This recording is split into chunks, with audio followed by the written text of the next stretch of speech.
Սիրելի ռադիոլսողներ եւ ռադիոդիտողներ, մի փոքր դադարից հետո նորից Դարփինյանի ժամն է եթերում, մենք մի երկու շաբաթ կարծես թե բաց ենք թողել, բայց կարծում եմ առիթ ունեցել եք Արմեն Դարփինյանի հարցազրույցը լսելու ռուսական հարթակներից, ռուսալեզու հարթակներից որևէ մեկում, այնուամենայնիվ գործարարալիք Դարփինյանի ժամը Դավիթ Խումարյանն է ձեզ համար այս հաղորդումը վարում, երկրորդ խոսափողի մոտ, առաջինի մոտ Արմեն Դարփինյանն է։ Ողջույն։ Բարև ձեզ, սիրելի բարեկամներ, սիրելի Դավիթ, բարև ձեզ, մենք 3 շաբաթ չենք հանդիպել։ 3 Շատ բան է կուտակվել քննարկելու, խոսելու, գնահատելու, այնպես որ մի շաբաթից էլ քիչ մնաց ընտրություններին, ոնց է գնահատում Քարոզ Արշավը ընդհանուր առմամբ եւ շանսերը քաղաքական ուժերի։ Քարոզ Արշավը գնահատում եմ շատ խուր, որովհետեւ ցավոք սրտի չի ընթանում գաղափարական որևէ դիսկուրս։ Մենք չենք տեսնում շահագրգիռ քննարկումներ երկրի իսկական խնդիրների շուրջ, չենք տեսնում կարծիքների ցիվիլ իսկապես հիմնավորված գիտական հենքով, քաղաքական հենքով դիսկուրս չենք տեսնում։ Թումանյանի շունն ու կատուն առակն է, Գողփիսո եւ Քաչալշուն։ Գիտես Դավիթ, մեր երկրի քաղաքական ընթացքի այս բոլոր տարիների առանձնահատկությունը այն է, որ գործող իշխանությունը ինքն է ընտրում ընդդիմությանը։ Ում հետ որ Փաշինյանը սկսեր դիսկուրսը, նա էլ կդառնար գլխավոր ընդդիմադիրը։ Փաշինյանը սկսեց դիսկուրսը եւ իրեն կարծես ավելի կոմֆորտային է դիսկուրսը վարել այս երագլուխ, այսպես ասած հրեշի հետ, որը հեչ էլ հրեշ չէ իմ կարծիքով։ Այսինքն եթե նոմինացվել է, նշանակվել է հենց այդ օպոզիցիան, երագլուխ, ապա դա նշանակում է, որ Փաշինյանի ընտրությունը հենց դա է, իսկ դա նշանակում է, որ քաղաքական դիսկուրս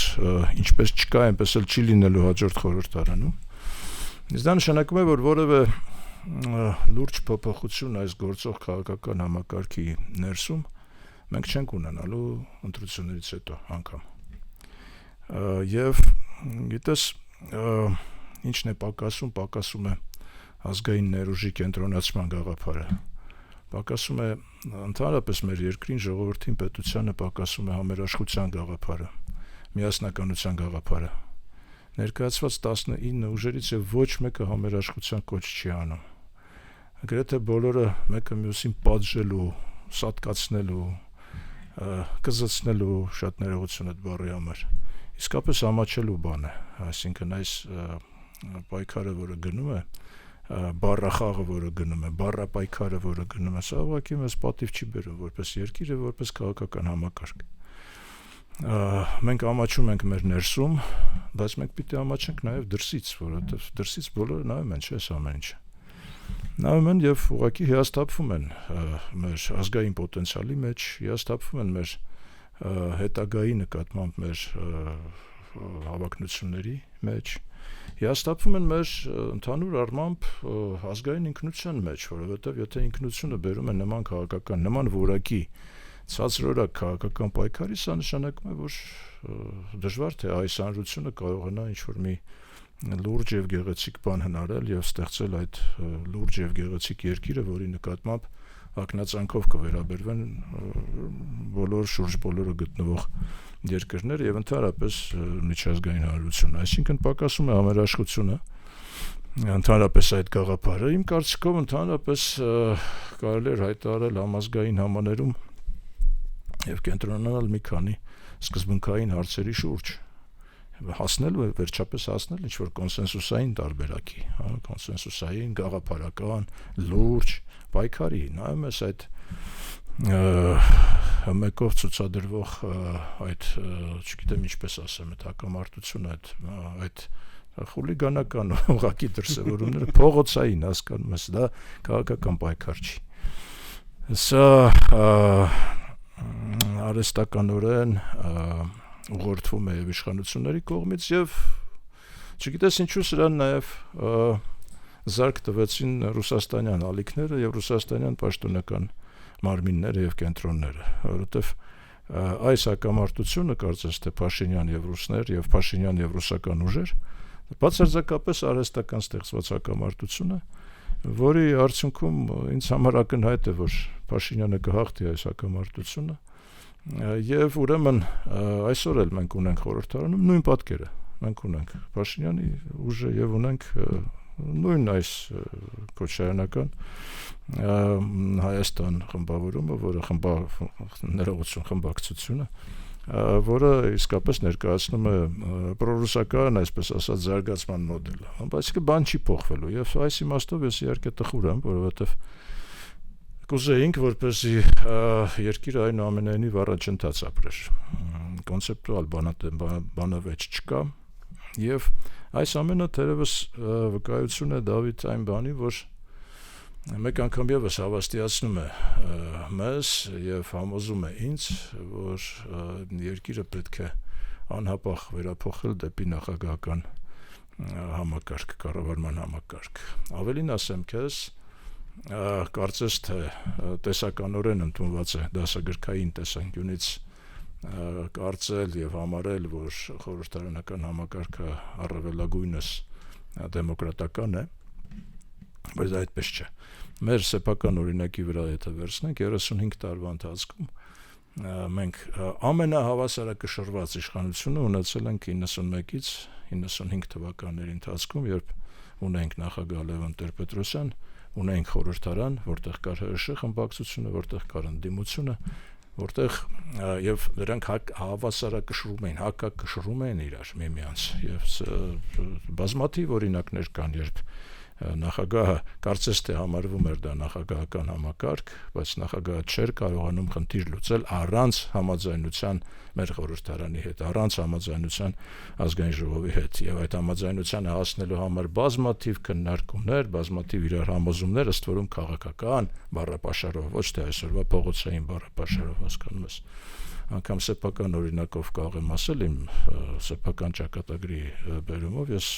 առնչվել եմ այդ թեմաների հետ 94 թվականին Լևոն Տեր-Պետրոսյանը ինձ ներկայացրեց Կենտրոնական բանկի նախագահ որպես այսինքն պաշտոնապես ներկայացրեց ազգային ժողովին ազգային ժողովի ՀՀՇ ֆրակցիան կատեգորիկ դեմ էր իմ տեխնացությանը եւ ստիպեց Տեր-Պետրոսյանին, որը նախագահ էր երկրի կարծես թե ստիպեց Տեր-Պետրոսյանին ետ վերցնել այդ նշանակումը եւ հաջորդ նշանակումը արդեն արեց որպես նախագահի առաջին տեղակալ նախագահի որպես ներկայացված Բագրատ Ասատրյանը, որի հետ իդեպ մենք հրաշալի կերպով համագործակցեցինք եւ շատ լավ տանդեմ ստացվեց արդյունքում, բայց անգամ այդ ժամանակ Տեր-Պետրոսյանը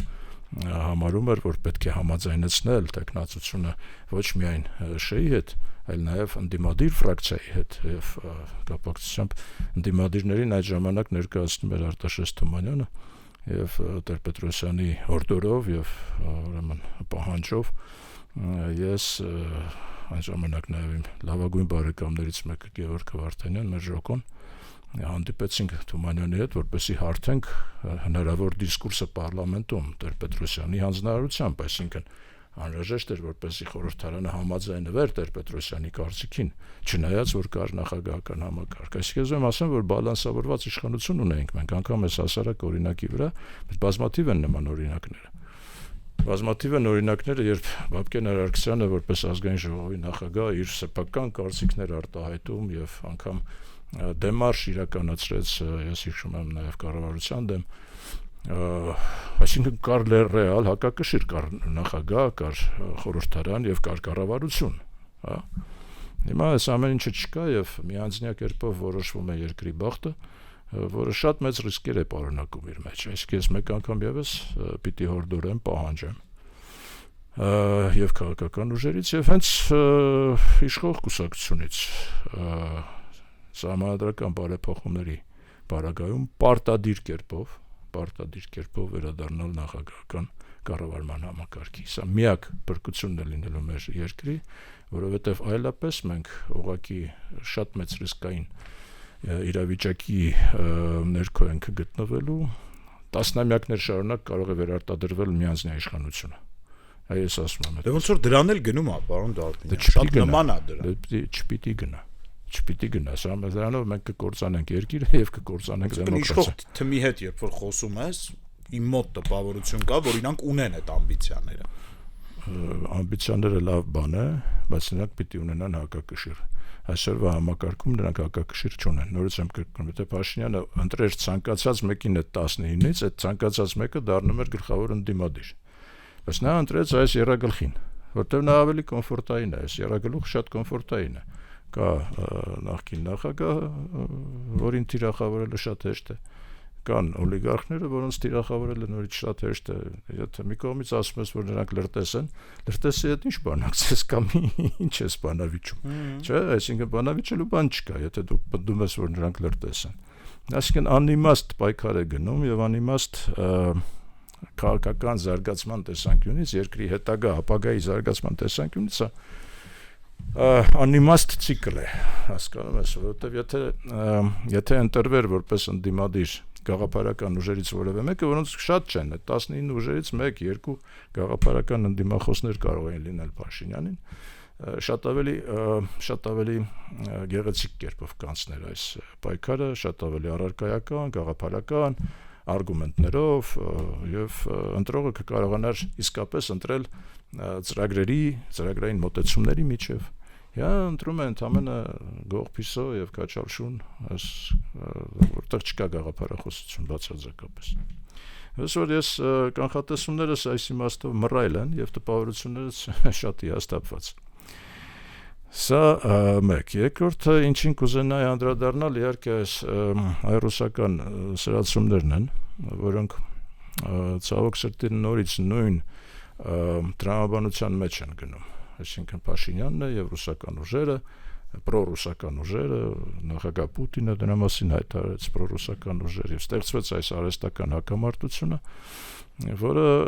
շատ կոմֆորտային է Փաշինյանի համար։ Կարծես Պուտինը արդեն դա հասկացել է, որովհետև այսօր հունիսի 1-ն է արդեն շնորհավորեց Փաշինյանին ծննդյան կապակցությամբ եւ հույս հայտնեց, որ հարաբերությունները կզարգանան բարեդրացական հունով։ Ես եւս դրանում համոզված եմ, որովհետև որևէ ռեալ նախապայման չկա, որպեսզի դրանք վատթարանան։ Իհարկե տեղի ունեցել մեր կառավարող կուսակցության կողմից երկու սկզբունքային սխալ իմ կարծիքով։ Սխալներից մեկը այն էր, որ անցյալ տարի ընդունվեց այդ օրենքը, անիմաստ օրենքը Եվրոպայի անդամակցության գործընթաց սկսելու վերաբերյալ, այսինքն սկիզբ տալու այդ գործընթացին, որը բացարձակ որևէ առարկայական եւ գաղափարական նշանակություն չուներ եւ հետևանքները մենք արդեն տեսնում ենք, այսինքն սա իզուր տեղը ստեղծեց լարվածություն Ռուսաստանի հետ։ Եվ երկրորդ սխալը կայանում էր նրանում, որ այդ օրենքը ընդունումից հետո Փաշինյանը ինքը հայտարարեց, որ ընտրությունը այնուամենայնիվ ժողովուրդը պիտի կայացնի ԵԱՏՄ թե Եվրոպական միություն։ Գիտես Դավիթ, դա մի կողմից հայտարարվում է, մյուս կողմից հայտարարվում է, որ պետք է ալտերնատիվ ճանապարհներ ցանկացած հարցում պիտի ժողովուրդը ունենա ալտերնատիվներ։ Ես ուզում եմ հիասթափեցնեմ եւ ասեմ, որ եթե կա կամ դա ավելի վատ է, քան եթե ի սկզբանե կողմնորոշում ունես դեպի մի կողմ։ Որտեւ եթե դու ընտրություն ունես կամ դու արդեն ստեղծում ես հակամարտություն մյուս կողմի հետ, այսինքն դու ընտրություն ես կատարում ենթադրենք Եվրոպական միություն եւ ստեղծում ես արդեն կոնֆլիկտ իր սկզբնաղբյուրում, սա պարունակում է կոնֆլիկտ հաջորդ կողմի հետ, այսինքն եթե դու ալտերնատիվներ ես ստեղծում, դրանք պիտի լինեն երկուսից շատ, եթե դրանք երկուսն են, ավելի լավ է մեկը լինի, հասկացար չէ ինչ եմ ասում, որովհետև կոնֆլիկտային իրավիճակ է ստեղծում։ Իմ գնահատմամբ եւ իմ տեսակետից ելնելով չկա նման երկընտրանք, այսինքն չի կարելի նման երկընտրանքի առջև կանգնեցնել ժողովրդին, որովհետև նախ ունենք Սերբիայի օրինակը, որը շատ գեղեցիկ կերպով անդամակցում է եւ ազատ առևտրին եվրոպական երկրների հետ եւ ազատ առևտրի համաձայնագիր ունի ԵԱՏՄ երկրների հետ, ԵԱՏՄ-ի հետ ընդհանրապես, այսինքն դա հնարավոր է։ Եվ իհարկե մենք պիտի այստեղ նորից անդրադառնանք ԵԱՏՄ-ին որպես կառույց եւ գնահատենք արդյոք դա տնտեսական կառույց է, այնպես ինչպես դա հիմնադիր փաստաթղթերում է նախանշված, թե դա քաղաքական կառույց է, այնպես ինչպես դա Ռուսաստանն է դիտարկում։ Ես կարծում եմ, որ առնվազն Ղազախստանի համար սա որպես քաղաքական կառույց պիտի լինի խիստ ոչ կոմֆորտային, խիստ անբարենպաստ եւ անկեղծ ասած իմ կարծիքով այդ խոսակցությունը կամ եղել է կամ անպայման կլինի Փաշինյանի եւ Տոկաևի միջեւ։ Այդ խոսակցությունը կլինի հետեւյալի մասին. պարոն Տոկաև, սիրելի Ժոմարդ, ուրեմն մեզ նայիր, ես քեզ խղճա։ Այսինքն ինչ է նշանակում քաղաքական ճնշումը, որը իրականացվում է բացահայտ կերպով քաղաքական ճնշում է իրականացվում։ Եթե սա տնտեսական միություն է, ապա մենք պիտի պահպանենք տնտեսական միության բոլոր կանոնները եւ առաջնահերթությունները։ Հայաստանը երբևիցե չի խախտել որևէ առաջնահերթություն տնտեսական այդ համագործակցության մեջ եւ որևէ քաղաքական ճնշում այստեղ ուղղակի անթույլատրելի է։ Իմ կարծիքով այդ հայտարարությունը, որ տեղի ունեցավ Աստանայում, Ռուսաստանի ճնշման ներքո, տեղի ունեցավ, գիտես, քանի որ Աստանայում էր, իմ կարծիքով եւ Ռուսաստանը հյուր էր պաստորեն Աստանայում, չուզեցին այնտեղ որևէ լուրջ հակադրվել այդպես այդ մոտեցմանը, չնայած իմ կարծիքով քննարկումների արդյունքում այդ փաստաթուղթը եւս շտկման է ենթարկվել, բայց ամեն դեպքում եւ ամեն պարագայում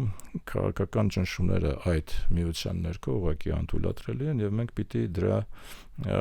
շատ հստակ դրա մասին խոսենք։ Պարոն Դարփինյան, կարծիք կա, որ այդ հայտարարությունում ԵԱՏՄ երկրների ղեկավարները ասում են, որ իրենց զրուցակիցը այլևս հայ ժողովուրդն է, ոչ թե Նիկոլ Փաշինյանը։ Կիսում եք այդ միտքը։ Բացարձակ ոչ, որտեղ դա ուղղակի նոնսենս է, նոնսենս։ Դե բան չի են ասում, դե հանրաքվե արեք, այսինքն ուզում են ժողովուրդ։ Չունեն դրա իրավունքը, որովհետեւ հասկանում եմ, որ չունեն, բայց շատ բան են ասում, այսինքն դա իրանց ասելով չի, տենց ֆիքս է։ Շատ բան են ասում, դա ուղղակի նոնսենս է եւ Փաշինյանը այսօր պատասխանեց այդ նոնսենսին, որ մենք որևէ հանրաքվե անցկացնելու բան չունենք, այս պահին որևէ անհրաժեշտություն չունենք։ Ուղղակի նորից եմ կրկնում, որ սա արդյունք է երկու սխալների։ Նախ հանրաքվեի մասին հենց ինքը Փաշինյանն է ասել, որից ուղղակի կարճել են մեր գործընկերները Ռուսաստանից, ասել է ուրեմն արա, ըստ որում արագ արա, շուտ արա, կողմնորոշվի, որևէ կողմնորոշվելու խնդիր այստեղ մենք չունենք։ Եվ Փաշինյանը չունի եւ հայ ժողովուրդը չունի։ Առավել եւս բացարձակ ոչ կոռեկտ եմ համարում երկրների ղեկավարների կողմից դիմումը ժողովրդին։ Նման մի սխալ հայտ իրականացրեց եւ Փաշինյանը, եթե հիշում եք, պատերազմից առաջ, այո, դիմում էր Ադրբեջանի ժողովրդին։ Եթե դու ընտրված ես քո ժողովրդի կողմից, դու քո գործընկերը պիտի լինի համապատասխան մեկը, ով ընտրված է կամ ընտրված է, նշանակված է, կապ չունի ինչպիսի համակարգ է այնտեղ գործում։ Նրանք պարտավոր են շփվել այն ղեկավարի հետ, որին ընտրում է հայ ժողովուրդը, որը Հայաստանի Հանրապետության օրենսդրությամբ նշանակված է կամ կրում է այդ պարտականությունները, Հայաստանի ղեկավարի պարտականությունները, դիմումը Հայաստանի ժողովրդին եւ այլն, սա ուղղակի ծիծաղել է։ Դա ուղղակի ծիծաղել է, որովհետեւ հետևանք, իրավական հետևանք սա չի ենթադրում իրենից։ Ոչ մի իրավական հետևանք չկա, ոչ մի ճանապարհ եւ մեխանիզմ չկա Հայաստանին ինչ որ չափով ուրեմն մեկուսացնել ԵԱՏՄ-ից, եթե Հայաստանը ինքը չորոշի դուրս գալ։ Այսինքն միակ տարբերակն է դուրս գալու։ ԵԱՏՄ երկրները իհարկե իրավունք ունեին որպես հիմնադիրներ, իսկ մենք հիմնադիրներից մեկն ենք, ուղղակի այդ 4 երկրները 5-րդին հարցնային, եղբայր ջան, մի հատ հասկանանք ինչ ես անում, էլի։ Ընդամենը պարզաբանումներ խնդրեին, անգամ ոչ թե պահանջեին պարզաբանումներ, ինչպիսի պարզաբանումներ դուք կտաք։ Այդտեղ կլինեին պարզաբանումներ, բայց այդ կոչը անցկացնելու հանրաքվե եւ այլն դա դատարկ կոչեր են, որոնք որ բնականաբար մեր կողմից մերժվելու են եւ շատ ճիշտ են անելու։ Ռուսաստանը այս ընթացքում եւս մեկ աստիճանով սրեց հարաբերությունները։ Գիտես, ոչ միայն այդ էմբարգոները, որոնք որ տարածվում են մեր տարբեր ապրանքների վրա, հատկապես գյուղատնտեսական ապրանքների վրա, ինչն է շատ հետաքրքիր այստեղ, ուրեմն անցյալ տարվա տվյալներով մեր գյուղատնտեսական էքսպորտը դեպի Ռուսաստան կազմել է 1 միլիարդ 270 միլիոն ամերիկյան դոլար գումար։ Դրա 30%-ը մոտ 400 միլիոն դոլարը կազմում է ծխախոտը։ Ուրեմն ծխախոտը չեն արգելել, ծիրանը արգելել են։ ես ուզում եմ այդ համապատասխան պարոններին ասել, որ ծխախոտը վնաս է, իսկ ծիրանը օգուտ է, հասկանում եք, ծիրանն չէ կարգելել, դա ճամոտ չկան, դա ասենք երեխայական այս մոտեցումները ինչ են նշանակում։ Ես այսօր մի զանգ ստացա, ես մի շատ լավ ընկեր ունեմ, իմ ուսանողական ընկերն է մոլդավացի, նույն խմբում ենք սովորել, ինքը ապրում է հիմա Ռումինիայում, ասաց լսեք, դա ձեր բարեբախտությունն է, որ հիմա այսպես արգելքներ են դրել, ժամանակին Օնիշենկո ազգանունով մեկը կար այդ նույն պաշտոնին, ասում մենք Մոլդովայում Օնիշենկոին ժողովրդական բան ենք դրել, հուշարձան ենք դրել, որովհետև նրա արգելքների պատճառով եւ նրա շնորհիվ, այլ ավելի ճիշտ, արգելքների շնորհիվ մենք կարողացանք ներխուժել եվրոպական շուկա, մեր գինիները հիմա վաճառվում են Ավստրալիայում, Կանադայում, Եվրոպայում, դա հրաշալի է, ուղղակի որովհետև մենք պարտադրված ենք եւ շնորհակալություն ենք հայտնում այդ մարդուն, որը արգելքներ դրեց մեր գինիների էքսպորտի վրա։ Այնպես որ մի հուսահատվեք, հակառակը ուրախացեք դրան։ Ես կարծում եմ, որ մենք չպետք է ոչ ուրախանանք, ոչ էլ հուսահատվենք, բայց ընդհանրապես պիտի կոչ անենք մեր հարգարժան գործընկերներին, որ այս երեխայական մանկապարտեզային հնարքները չկիրառեն, ամոթ է ուղղակի, ամոթ է, լուրջ երկիր է Ռուսաստանը, էլի, այնուամենայնիվ աշխարհի ամենամեծ տարածքով երկիրն է, հսկայական մշակութային ժառանգություն ունեցող երկիրն է, այնուամենայնիվ Պետրոս 1 է ունեցել այդ երկիրը, հասկանում ես, մենք պիտի կոչ անենք, որպեսզի նրանք լրջանան։ Բայց մի քայլ էլ կատարվեց, Կոպիրկինին, դեսպանին ետ կանչեցին խորհրդակցությունների համար, սա դիվանագիտական դեմարշ է, այսպես ասած, անկեղծ ասած, լավ կլիներ, որ Կոպիրկինին այնտեղ էլ թողնեին, որպեսզի Էդ է մտածում, կարող է հիմա կտրուկ լավանան հայ-ռուսական հարաբերությունները, որովհետև Կոպիրկինը կարծում եմ հայ-ռուսական բարեկամության հիմնական խոչընդոտն էր։ Դե պես չի կարելի նրան այդ աշխանի կարևորել, չէ, իհարկե, բայց այն որ նա վնասակար ազդեցություն է ունեցել հայ-ռուսական հարաբերություններում, արդեն 7-րդ տարին է, դա ուղղակի խայտարակություն է, դա փաստ է։ Եվ երևի հիմնական մեղավորներից մեկն է այս հարաբերությունների այդ աստիճան ընկնելուն։ Ես պիտի մի բան ասեմ, Դավիթ, երբ նրան նոր էին նշանակել Կոպիրկինին, ես զանգարեցի, ասի, գիտես ինչ կա։ Ես ուզում եմ քեզ ծանոթացնել հայ մտավորականների, հասարակական կարծիքի վրա ազդեցիկ գործիչների դեմքերի հետ, էլի, ասի մի հատ ճաշ կազմակերպեցի, սեղան եկցի, հրավիրեցի բոլորին, երևի մի 20 հոգի մասնակիցներ կային, նպատակս մեկն էր, ասի, ես քեզ ուզում եմ ծանոթացնել, պարոն դեսպան, ուրեմն այն հայերի հետ, որոնք իմ կարծիքով կարևոր են շփման մեջ, որոնք ձեզ կկարողանան օբյեկտիվ տեղեկատվություն տալ, դուք կարող եք զարկերակը բռնել հայ հասարակության այս մարդկանց հետ շփվելով, ես ուղղակի բարի կամքն եմ դրսևորել եւ այդ արդյունքում ստացվեց, որ Կոպիրկինը իմ գլխավորությամբ դրանց բոլորին հայ նացիոնալիստ համարեց, հասկանում ես, հիմա ինձ համար մեծ պատիվ է հայ նացիոնալիստ լինելը, մեծ պատիվ է, իսկապես այդպես է, որտեղ ազգային շահերը ինձ համար առաջնային տեղ ունեն, բայց Կոպիրկինը զրկվեց օբյեկտիվ տեղեկատվությունից եւ ինքը սկսեց շփվել ուղղակի շատ նեղ սահմանափակ անձնակազմի հետ հայկական, որոնք ուղղակիորեն, ասենք, ռուսամետության այսինքն իմաստ չուներ նրանց հետ շփվելը, որտեղ դրանք ոչ օբյեկտիվ էին եւ ոչ էլ բան չէին, օգտակար չէին այդ շփումները իր համար։ Չէին արտացոլում հասարակության։ Նախ չէին արտացոլում, երկրորդը որևէ ազդեցություն չունեն եւ ուրեմն որևէ օգտակարություն չունեն եւ մենք տեսնում ենք այսօրվա ձախողված իրավիճակ, որ այդ մարդիկ ում հետ որ Կոպիրկինը շփվել է, որևէ ազդեցություն չունեն մեր հասարակության վրա, որովհետեւ այլապես իրավիճակը այս աստիճան չէր ընկնի։ Լավ կլինի, որ Կոպիրկինին այնտեղ պահեն եւ հետ չբերեն։ Այս Ռոսպոտրեբնadzor կոչվածը, որ Օնիշենկոյի հիմնարկն է, էլի շատ գիտես абսուրդային մի ուրեմն բանի հանդիպեցի, չգիտեմ, այստեղ մեր հայ մամուլում, մեր մամուլում դա չի արտացոլվել, ուրեմն հետեւյալ բարձաբանում իրենք տվեցին, իրենք արգելում են գյուղատնտեսական մեր ապրանքների ներմուծումը Ռուսաստան, որովհետեւ իրենց կարծիքով գյուղատնտեսության ոլորտի պետական կառավարումը մեր ուրեմն ձախողված է, որովհետև լուծարվել է գյուղնախարարությունը եւ նոր նախարարությունը չի կարողանում կառավարել համակարգը այնպես, որպեսզի դա հուսալի լինի գործընկերության համար։ Այն նման եզրակացություն է տվել Ռոսպոտրեբնadzորը, որը իր էությամբ абսուրդ է։ Այսինքն այնտեղ ճշմարտությունը միայն մեկն է, որ գյուղնախարարությունը պետք չէր լուծարել, իհարկե, այնպես ինչպես մշակույթի նախարարությունը պետք չէր լուծարել, իհարկե, բայց ուրեմն նման հիմնավորում բերել գյուղատնտեսական ապրանքների նկատմամբ էմբարգոյի որոշման կայացման հետ կապված, սա ուղղակի абսուրդային է։ Ընդամենը ուզում եմ ասել, որ սա չի կարելի։ Չի կարելի, solid չի, հասկանում ես, solid չի։ Ինչ վերաբերում է գազային բանակցություններին, գազի շուրջ, գազի մատակարարումների շուրջ, ես արդեն դա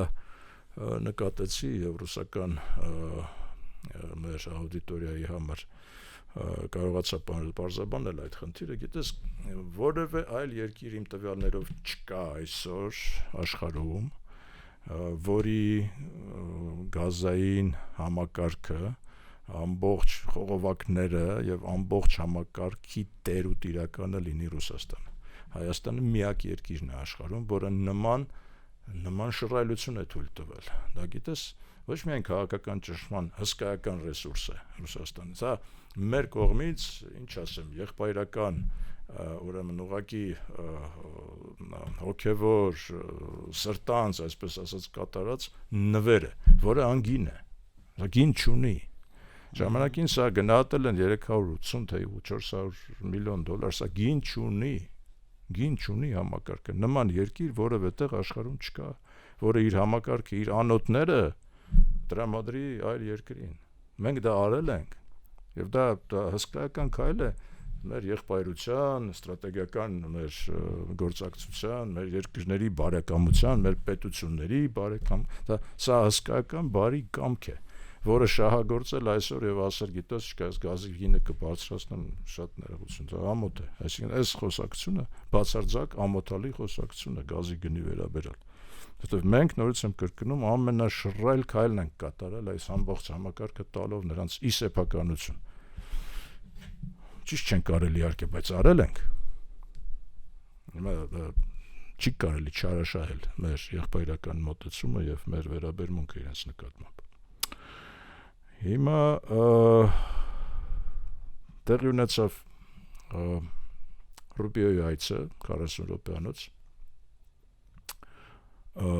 օդանավակայանում ստորագրվեցին որոշակի փաստաթղթեր, ես պիտի մի քանի բանի վրա ուշադրությունը դարձնեմ մեր ունկնդիրների։ Նախ առաջին հարցը, որ պարոն Միրզոյանը, մեր արտգործնախարարը պիտի տա Ռուբիոյին, չգիտեմ տվել է թե ոչ, պիտի լիներ հետևյալը. ինչու չեք նշանակում դեսպան, ինչու չկա Հայաստանում Միացյալ Նահանգների դեսպան, արդեն 5 թե 6 ամիս է դեսպան չունեն, այսինքն դեսպան չեն նշանակում մի երկրում, որի հետ կան հարցականներ, երկիր, որի հետ դու պատրաստվում ես ստրատեգիական համագործակցություն, չկա դեսպան, կա հավատարմատար ընդամենը, դեսպանին հետ կանչեցին, ճիշտ էլ արեցին, որտեղ մի կոպիրկին էլ նա էր, մի հատ չստացվի, որ մենք կոպիրկինին ենք փնովում, ամերիկյան երկու վերջի դեսպանները կանայք էին,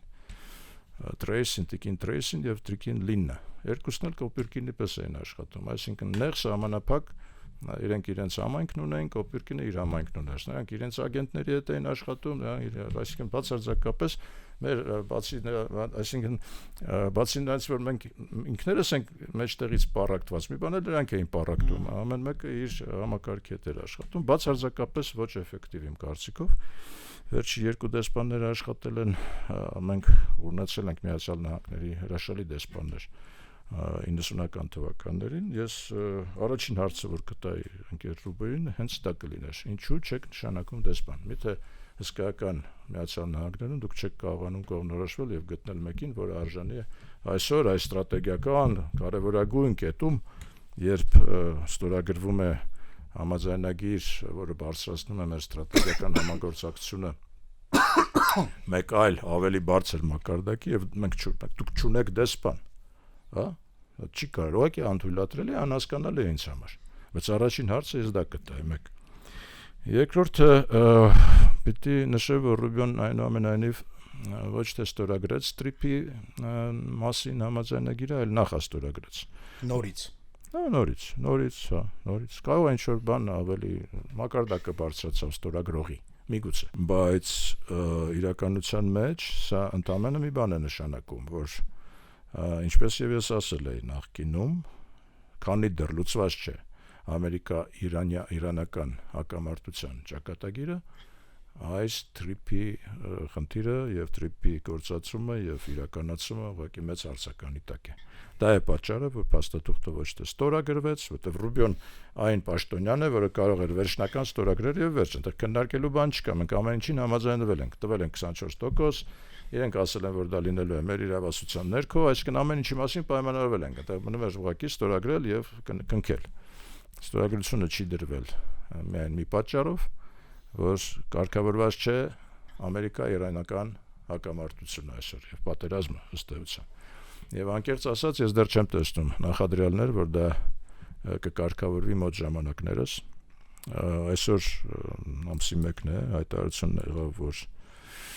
նախագահ Փեզեշկյանը կարծես թե հրաժարական է տվել, որովհետև իսլամական հեղափոխության պահապանները վերցրել են ամբողջ իշխանությունը եւ զրկել են նախագահին իր լիազորություններից։ Ես չեմ կարող պնդել, որ այս հայտարարությունը արդեն պաշտոնական էր, որովհետև տարբեր աղբյուրներից տեսա, բայց դեռևս պաշտոնական հաստատում չկա։ Բայց մենք տեսնում ենք, որ Իրանում իրավիճակը էլ ավելի է սրվում, այսինքն ավելի ռադիկալ ուժերն են գալիս իշխանության, որը հույս չի տալիս մեզ, որ հնարավոր է խաղաղ ընթացքը, կոնսենսուսը, իսկ եթե հնարավոր չէ կոնսենսուսը, իմ կարծիքով հնարավոր չէ նաև Տրիպը այս վիճակով։ Այն որ ճանապարհը կլինի, իմիջիալից դա շատ հետաքրքիր բան էր։ Հիմա դե պարզ է Ալիևը շարունակում է